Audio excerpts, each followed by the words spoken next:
Welcome back to Self-Host Sundays, and today we're going to be looking at subtitles. And if you're like me and you cannot watch TV or movies without having subtitles because of the way that a lot of modern audio is mixed and some bits are way too loud and some bits are way too quiet, then this is the guide for you. So let's dive in.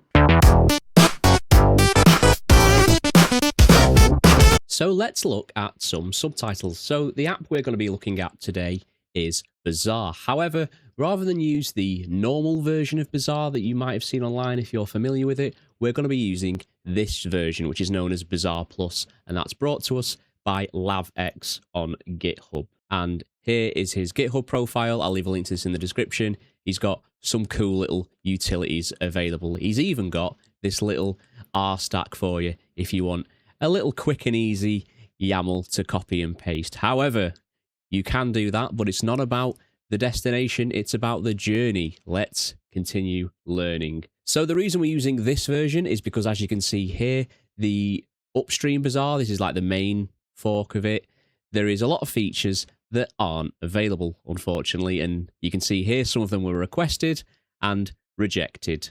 So Bazarr Plus, a lot more feature-rich and under active development. So what I've done is I have created a YAML file with everything that we're going to need. So as always, this will be available on my GitHub. It'll be broken up episode by episode. So if you want to go back and watch episode 1, there will be a separate YAML file. And episode 2 will have the same stuff with extras and so on and so forth. So I'm just going to grab my episode 2 file, pop it in here, and we will go through it. So I've added quite a few things here. So firstly, we have our open subtitles scraper, and this is part of the Docker Compose file, which is available on the Bazarr Plus website. So what this will do is it provides a way for us to scrape open subtitles without having an account and that kind of stuff. This is going to look at Flare Solver to handle any Cloudflare issues and things like that. That is here. So we're going to run Flare Solver. And then this image is going to go, where's Flare Solver? Ah, here it is. And then Flare Solver can process anything it needs to. We have our main Bazarr app here. You can see there we've got the open subtitles environment variable in there, which in turn will point back up at the relevant container. And then finally, we've got Subgen. Subgen is it uses Whisper, which is an AI audio transcription model. So what this will do is we can use this as a fallback. So if Bazarr has tried a few different providers and it cannot find a subtitle file, as a last resort, what it will do is it will transcribe the audio using AI. So it won't be perfect, but at least it'll be something. And from my experience, for the most part, it's been decent enough, save for things like the odd character name or a brand name perhaps, or something unique to that film or that TV show, but for the most part, it's pretty good. So I've also added this network section. So for everything on the Bazarr network, where you can see it here, you see there, Bazarr network, and then Bazarr network, it basically means they can talk to each other without me having to manually declare my IP address. I can just refer to the container and then the port of that container. So there is a few extra sections to this, so do not worry. Obviously, some of them will be familiar to you, like you've got your image, your container name, your ports, your environment variables, but we also have this build section. So this is going to be where it builds the subtitle scraper from a Docker file. You don't see this too often if you're using Docker Compose. This came as part of the YAML, which was taken from the website, so I'm just going to leave it in as it seems to know what it's doing. We also have this health check section, and what this is going to do is when the container boots, it's going to do some checks and just make sure that everything is all good to go. And then if there's any issues, it will log it to the console so we can see if there's been any issues, if I've made a mistake, or if there's just generally something that is not working. So you do see this quite a lot. You can also see it down here. There's intervals, there's timeouts. Obviously, if it times out after 10 seconds and nothing happens, it will flag an error. So on Bazarr, we also have this depends on feature. And what this will do is what it says on the tin. It will depend on open subtitle scraper being healthy. So if the open subtitle scraper fails, Bazarr will not start, and it'll say, I can't start because the scraper isn't working. So it gives it a nice little fallback, especially when you have to stop them and you don't want everything to kind of run away from you. So if we just scroll down to our subgen section, so there's a few things I want to point out here. So this TTY true, so this is basically a terminal. I can't remember exactly what it stands for. It's something like typewriter something along those lines. So basically, the way subgen is going to work is it's going to open a console window or a log in the background. And if a provider can't find a subtitle, it goes, right, I'll tell you what, I'm going to ask AI. It's going to send it over to subgen, and then subgen is going to scan the audio and transcribe it. However, if you don't have this enabled, once it's done that job, it'll go, right, job's done, I'm going home, see you later. And it'll clock out. If we keep this true, it will keep that window open and it'll just wait for the next job, like the good little employee that AI should be. So further on the subgen, you can see we've got a lot more environment variables. So these are just configuration options, and this is what I was trying to explain last time, although it's a little bit easier here. So you can see that some of these are, again, pretty straightforward. Which model of Whisper are we going to use? Whisper is the AI model, so you can just leave this on medium. How many threads of our CPU will we allow it to use? And so on. Which is the webhook port, which in our case is going to be when Bazarr says, right, where's subgen gone? It's at port 9000. Or whichever one you decide to use. I advise just leaving it on the default.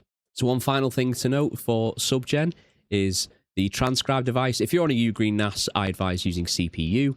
If you are running a Windows machine and you have an NVIDIA GPU, there's a whole section on the website. You'll change this to CUDA, and there's also some restrictions you can add at the bottom. I won't be covering that because I don't have anything to demonstrate it.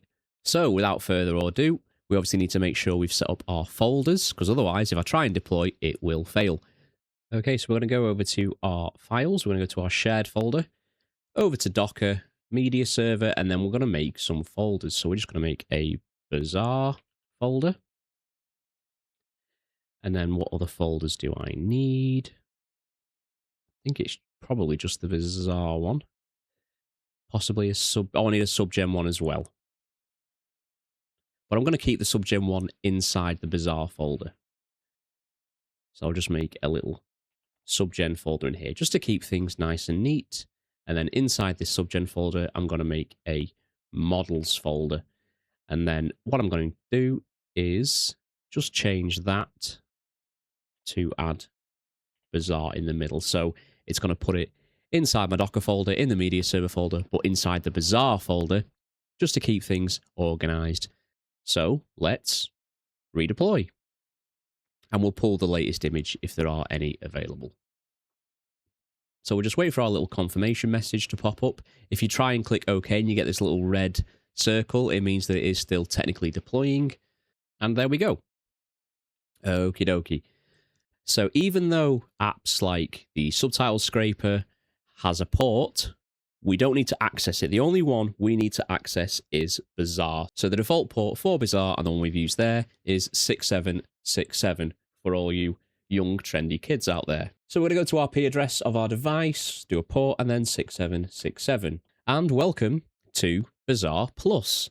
So the issue a lot of people have with Bazarr is it can be quite awkward to set up. So fear not, I will take you through it. So the first thing I advise doing is setting up some security. So if you remember when we set up Radar and Sonar, we were forced to basically create a username and password. I always advise doing that just for additional security, especially in later tutorials. I'll be covering how to access these from outside of your network. So these are imperative. So we're just going to do a form. Don't do basic. Basic, it does a stupid little browser pop-up and it's a bit unreliable, but form is nice and simple. So I'm just going to pop a name and a password. And then I'm going to hit save. And then just to test it, if I try and log in again, yep, there we go. So now I have to log in. So I always advise, if you can, if any of the containers you're using have the option for you to set a username and password, then please do. Obviously, make sure it's a nice, secure password. So the way Bazarr is going to work is we're going to connect it to our Sonar and Radar. It's going to load all the TV shows and movies into Bazarr, and then it's going to start searching for subtitles. However, when it comes to the setup, we're going to set up the subtitle profiles first, and then we're going to work backwards. Firstly, if we come down to languages, we need to set up a language profile. So there is an option here for single language, although as it says here, I don't recommend using it because the way subtitle files work is they usually have a 2-digit language code or a 2-character language code. So you'll see something like EN for English or FR for French, etc., DE for German. And when you go into your media player on your phone, your TV, your console, and you select subtitles, if it doesn't have a language code, it will just treat it as unknown. So single language removes the language code, so I don't advise it. So for languages filter, we're just going to add the languages we want to get subtitles for. So as I'm an uncultured swine, I only speak English and some very, very basic GCSE French, German, and Spanish. Not enough, however, to read subtitles. So I'm just going to set English. Obviously, if you're incredible and you know 5 different languages, you can have as many as you want. So we're going to come down, and I'm not going to pay too much attention to the embedded tracks language because most of this will be handled from the radar and sonar side. And we're just going to create a language profile. So I'm just going to call this one English, obviously. And tag will be EN. I'm going to add the language. Now, it will default to the first one that's in the languages filter. In my case, it's English. So you have here your drop down. So if you've got multiple languages, you can select them. Your subtitles type. I'm just going to leave this on normal or hearing impaired, and this will just get me all the subtitles I could ever dream of. Search only when the audio track matches or the no audio track matches. So I'm not using the embedded tracks language, so I'm just going to leave this on always. And I'm not going to translate it from anything, so I'm just going to leave that blank. Cut off for me will be my EN tag. Obviously, you can tag these languages differently. So if you have a preferred one, you can have a play around with that. I'm not going to use the original format because what we're going to do is we're going to enable some little tweaks shortly that will tidy up the subtitle for us and convert it. So once that's done, I'm going to hit save. Obviously, if you have multiple languages, you can add more profiles there.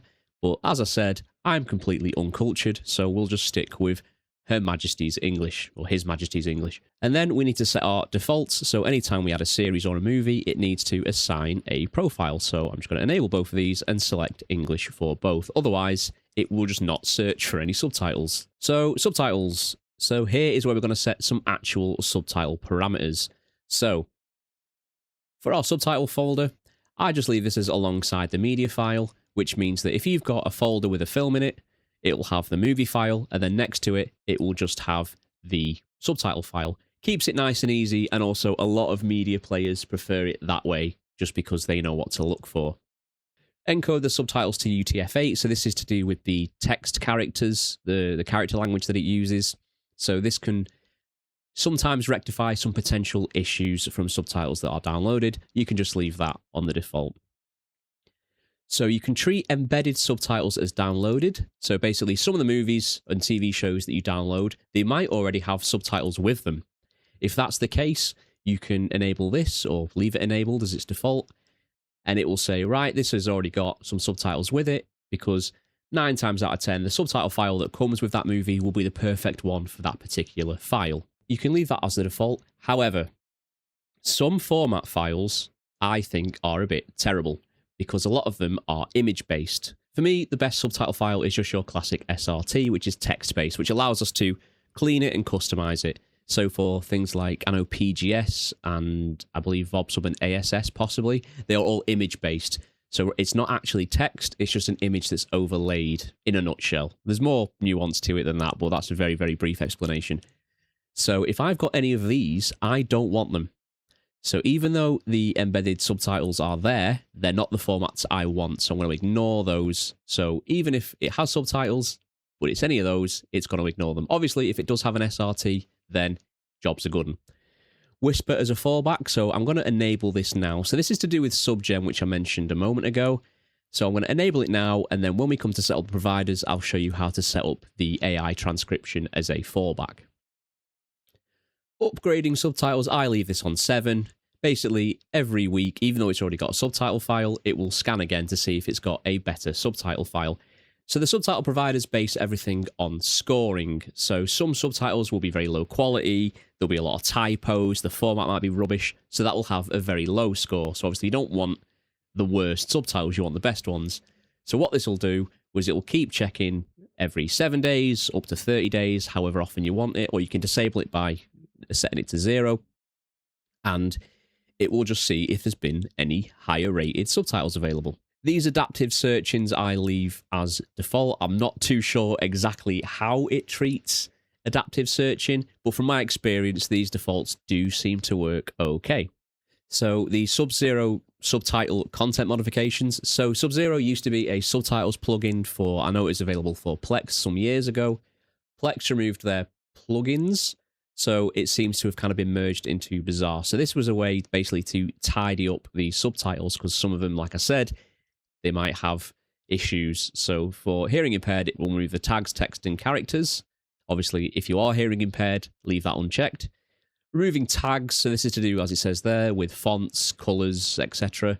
So we have remove emoji. I've never seen an emoji in a subtitle file that I can recall, but if any do slip through the cracks, then we can remove them. OCR fixes, so this is, OCR is optical character recognition, I think it stands for. And what that is, if you've ever used your phone to scan a piece of paper, that app or camera will use OCR to detect text. So the issue with that is sometimes it can mistake characters. For example, what is an I might be mistaken for an L, and so on. So you can enable this. We can enable common fixes, which will fix, as it says there, white space issues, punctuation issues, things like that. And then some subtitles come all uppercase, and it always looks like the characters are screaming at each other, which for some movies might be appropriate, but it makes Toy Story very aggressive. So we'll just tick that as well. You can also set a default color, so I prefer just to set these to white. So we're also going to make sure we enable automatic subtitles audio synchronization, because what's going to happen, you might have experienced this before, is you have a subtitle file, and for the first 20 minutes of the film, it's perfect, and then over time, you notice that the subtitles, they start drifting, and that's usually because of a frame rate mismatch, or it's the incorrect file. So what this will do is it will check the audio track, and then it will correct it for you. So we can set some score threshold. So like I mentioned before, if the score is below this threshold, it will do automatic sync. So obviously if it's below 90, which is quite high, then it will do the auto sync. For movies, the default is 70. I found that movie subtitles are usually a little bit more reliable, possibly because there's obviously less movies than there are episodes of TV shows. You can exclude providers from automatic synchronization. So for this, I'm going to exclude embedded subtitles, and I'm going to exclude the Whisper AI, because Whisper AI will automatically handle the synchronization for us. So there's no point it checking again, because it's just wasted energy. So we want to make sure we use the audio track as the synchronization reference. So what this will do is it'll scan the audio, it'll check the time codes of the speech, and then it'll match it up with the subtitle file. And then don't fix the frame rate mismatch, and the golden section search you can leave enabled. This is basically just to make sure that the FF subsync will work as efficiently as possible. So then once we've done that, we're going to hit save. Okie dokie. So before we actually connect our sonar and radar, we're going to need to make sure we've got some subtitle providers. So we're going to go to this new subtitle hub. So for example, this marketplace tab is brand new, literally I think a couple of days old. I've not looked at any of this myself. It's third-party providers and things like that, and people are submitting their own plugins, which is great. So I'll be doing a follow-up video in the future when I've had time to have a play around myself and I find out what works and how all this is built. And then maybe by that point, there'll be even more plugins to choose from. So make sure you're subscribed to catch that when it's available. So back to my providers. So what we're going to do is we're going to add some providers. So first and foremost, we are going to add our search provider. And the first provider we're going to use is the Open Subtitles scraper, which came as part of this YAML. So we can see there, it's that one. It uses the web scraper. So we're going to select that. It's going to use that service URL, which if you remember, we had here. So it's already been coded into it. And then we'll click save. And there we are. So what it will do is when we start, when we connect our radar and sonar, when it starts pulling through the movies and TV shows, it's going to start hitting these servers. Now, we're also going to add a couple of others. Obviously, if you've got accounts for any of these, I know there's some that are anime specific, or if you speak Chinese, or I know there's Greek, there's Arabic, I think there's Hebrew subs. There's all sorts of different languages, different types. Have a nosy and see which one works for you. So the ones I recommend are, there's Guest Down, which is in a Addicted proxy. So Addicted are a release group who do a lot of subtitles. Normally, you have to have an account for their website, but the Guest Down is a proxy, so it will just do all that for you. So you just need to add it and then save it. So you'll notice as well, we have provider priority. So if I untick this, it will treat them all as equal. If I enable it, it will prioritize the scraper. If it can't find anything on the scraper, it will check the proxy, and so on and so forth, depending on how many you've got. I also have an account for opensubtitles.com, which is also very good. So I'm just going to log into that. So I've popped my username in, I've popped my password in. I'm going to use hash. So hashing is basically each file has a unique hash ID, and rather than search by the file name, it will search by that ID. Usually gives you much better results. And I'll also allow it to get anything that's translated or generated from AI. And we'll hit save. So that's all we're going to do here for now. So finally, we're going to go to add a search provider, and we're going to add Whisper somewhere. Whisper AI, here it is. So this is to do with Subgen. So I covered Subgen earlier. Here is Subgen. You can see if I go to container and I go to Subgen, and then I go to the log, it's ready and waiting at port 9000. So we're going to use the device address, and there we are. The connection and response timeout, I'm going to bump this to 30 seconds. I found that sometimes 5, probably a little bit too slow. If for example, if I've got stuff downloaded in the background and the connection can take a little bit longer, I think 5's probably a little bit too aggressive. So we're going to leave the translation timeout at 3600 seconds, which is an hour. So we'll test the connection, make sure that works. If it goes red and says it can't connect, make sure that Subgen is running and listening, and then make sure you're looking at the right port and the right IP address, and then hit save, and then save again. Okay, so now we're going to set up sonar and radar. You can also set up Plex and Jellyfin as connectors. However, I don't think it's really necessary personally. So we'll just do sonar and radar for now. So we're going to need to load up sonar and radar. So if you didn't bookmark them like I told you to last time and you're kicking yourself, make sure you pop in your IP address, and then for sonar, it's 7878. Sorry, for radar, it's 7878. And then I'm going to copy that, paste it into a new tab, and I'm going to change 7878 to 8989. So we've got radar and sonar respectively. Now, what we're going to do is in settings and, in settings and in general, there will be a section called API key. So I'm not going to show this because API keys are basically like passwords and they are not obfuscated, annoyingly. So click general, scroll down a little bit, you'll see something that says API key. You're going to copy and paste that into Bazarr. So I've got my sonar API copied, so I'm going to enable sonar. Again, I'm going to change this address because I'll show you what happens. If I paste my API key in there and hit test, it can't find it. But if I change my IP address, 138.168, to my device address and try again, it works. So you'll know it works when it tells you what version of sonar or radar you're using. So you can leave this sync with sonar on live connection establishment. Basically, what's going to happen is as soon as I save this, it's going to start throwing all the subtitles, all the episodes over to Bazarr. So for minimum score for episodes, I think 80 is probably about right. Obviously, if you find that they're really low quality, you can bump this up to 85, 90. Or you could try, if you're finding that it's not finding anything, you could probably drop it down a little bit, 75, 70. Don't go too low, or it will just pull you some of the worst subtitles you've ever seen in your life. I'm also going to enable download only monitored. So if you saw my last video about the radar and sonar setup, and I hope you did, and if you didn't, go back and watch it because it was excellent, if I do say so myself. Basically, you can set it up so if you watch a film or a show and you go, that was the worst film I've ever seen in my life, I never want to see it again, and you delete it, Radar or Sonar will unmonitor it, so they won't keep trying to download it. What we can do with this option is, obviously, if we unmonitor a movie or a TV show, we don't want it to keep scanning for subtitles for something that no longer exists. So we're only going to download the monitored ones. You can also exclude Season 0, which is known as extras or specials.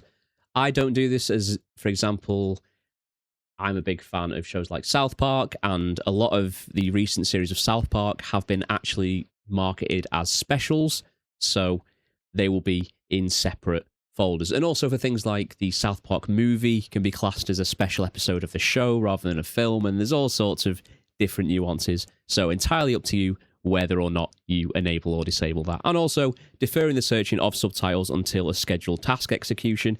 If you've got a lower powered machine, or you think, I don't want it to scan for subtitles immediately, I want it to do it between specific times of the day, for example, overnight when the usage will be lower, you can do that. I'm just going to leave it off for now, and then I'll hit save. So now you can see here already that missing counter is flying through because it's sending all my episodes over. So you can see I've got all these episodes of Dexter. I've got my little task manager up here, my little jobs manager. It's syncing with Sonar, and that's going to run in the background. And then once it's synced, it's going to start searching for those subtitles. So whilst that's doing, I'm going to do the same exact thing with Radar. So feel free to pause the video, give it a try yourself. Very, very easy. Remember, go to Radar, get your API key, and come back here. Did you manage it? If you struggled, general settings, and then look for API key. Nice and easy. So we're going to enable it. We're going to change that IP address to, I keep hitting that 3 key, to the device address, pop the API key in, and test. And there we go, version 6.1.1.10. They need slightly catchier version names. And again, you can set your minimum score. I think 70 is quite good. Again, that is just the minimum score. So if it finds anything above that, it will keep looking, or if it can't find anything, it'll send it over to Whisper for AI transcription, and you'll see it processing here. Download early monitored, and then hit save. So just finally, you can see the shows it's loaded so far. So it's pulled through 18 episodes of Bottom, but it's not yet got the subtitles for them. It's got 30 subtitles, 31 for Dexter, 32, so that's downloading those. It's got 23 for From. So obviously some of these might have been provided with the files themselves. I'm not too sure, but it's a good way to get a nice overview. If you want to manually search for subtitles, you can click into a show or a movie, and then you can use these little magnifying glasses to force a manual search. Hopefully you found that quite straightforward, and especially if you've been following this tutorial series along, you're feeling a little bit more confident about how Docker works. So maybe have a look online. There's loads of resources. There's this self-hosted subreddit. There's all sorts of communities out there, and there's always new apps popping up. So maybe try one out for yourself. Like, have a look online, see what solutions are out there to problems you might not have even known that you had. If you had any issues or you have any questions regarding anything self-hosted, or in this case Bazarr, please drop a comment below. I do try and respond to as many as possible.